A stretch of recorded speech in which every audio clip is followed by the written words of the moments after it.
Hello everyone, I'm Dom Smith and this is the TGP Notebook for rounds 1 and 2 at Australia and Malaysia for the new seasons starting summer 2013. Starting off in the Xbox League, Richard and Sam, the two pre-season title favourites, got off to the best start possible. They both took a win each and both find themselves equal top with 40 points. It's going to be a nice fight between those two for the rest of the season. Jack Hitman was consistent. He's got 33 points, finds himself pretty close to the top two, and he's in third position overall. McLaren take an early advantage in the constructors' race over Marussia and Ferrari. Rookie John Tetty impressed on his debut. He got P2 in Malaysia, a really strong drive. Wasn't quite able to put on a performance at Australia, but in Malaysia he was there and he got a result, P2. Fantastic. And watch out for him for the rest of the season. In Australia, we had a bit of controversy. As you can see here, Alex was racing around in P2 at the time until a back marker seemed to get in the way. Kieran Clark, it was his first race, and slight contact between the two, and a little corner cut was soon followed by a 20-second time penalty. Really unfair there, but sadly that cost him.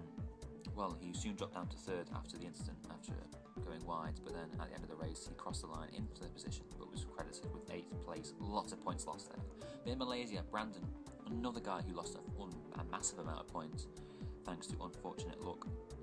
He lost connection whilst in the lead of the race. Without that, he would have been World Championship leader, but instead he finds himself a lot further down.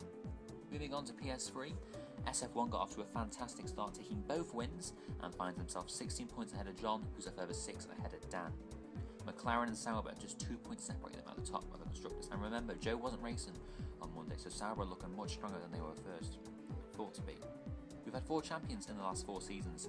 SF1 and John, who are now 2 of the favourites for the title, could be making that 5 out of 5. We've had 6 different champions in the last 7. That's a pretty good record. Lots of different winners, lots of competitive seasons. Sebi, the reigning world champion for Ferrari, missed out on the first 2 rounds of the season. He had a broken PS3, but he's back very soon. And don't forget, he missed the first 2 races last season, went on to win the title, so do not rule him out at all. But are we going to see deja vu for SF1? Last season he dominated the first 2 nights, all 4 races, he was up there and found himself in a glorious position until later results sort of dropped him down when he finished the season in 3rd place still, but around 90 points off the lead. Not what he would have wanted. And we could be seeing the same again. He's got 2 great performances. He'll be hoping to keep this up there for the rest of the season. Won't want to repeat of the previous one. The Australian top 3 was separated by 0.224. Really close action, as you can see here on board with Dan in the Williams. What next have we got? Talking about F1 2013 for the PS3 League. Of course, we've got James returning. Last time he raced, he was a double champion, so he's one to watch. But he's teamed up with SF1, who's currently dominating this season. So that's a really strong team lineup. The strongest, arguably the strongest we've ever had. And that's going to force Dan, Sebi, John to find themselves an ideal teammate to try and push and challenge the 2 Irishmen. It could lead to Dan or Sebi partnering each other, or John even. It's going to be really interesting how that shapes up. Moving on to TGB2, the 3rd of our 3 leagues. That ran Tuesday night. Nearly postponed though, after PSN maintenance meant several guys couldn't get online, and for a moment we had 9 drivers. The races were delayed until 7:30 PM, but finally got underway.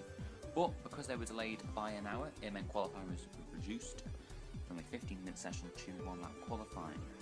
And Igbo impressed in that 2 third places. He's really strong in qualifying. Watch out for him for the rest of the season. Got a bit unfortunate in the races, but again, as I said, without those unfortunate incidents at the start, he could have easily got some great results.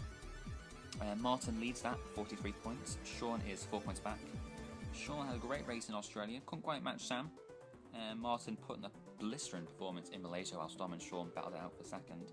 Sam's 3rd overall on 29 points, but he was just doing his one-off night, as he did last season. Williams took an early advantage in the constructors, 15 points ahead of Ferrari. Danny Perkin, originally meant to be driving for Marussia alongside CJ Beach, but he didn't like the steering with the Marussia and has now switched to Ferrari, so he'll be looking to try and get Ferrari to the top of the constructor standings with Sean. Sam just missed out on a qualifying record, of course, after last season. John and Sam were both tied on 9 poles each. Sam came back yesterday, hoping that he could extend or regain his lead, but sadly 2 second places meant he missed out again on getting to the very top, but I'm sure there's much bigger things to worry about. But that's for this week. We'll be back next week for China and Bahrain. Ciao.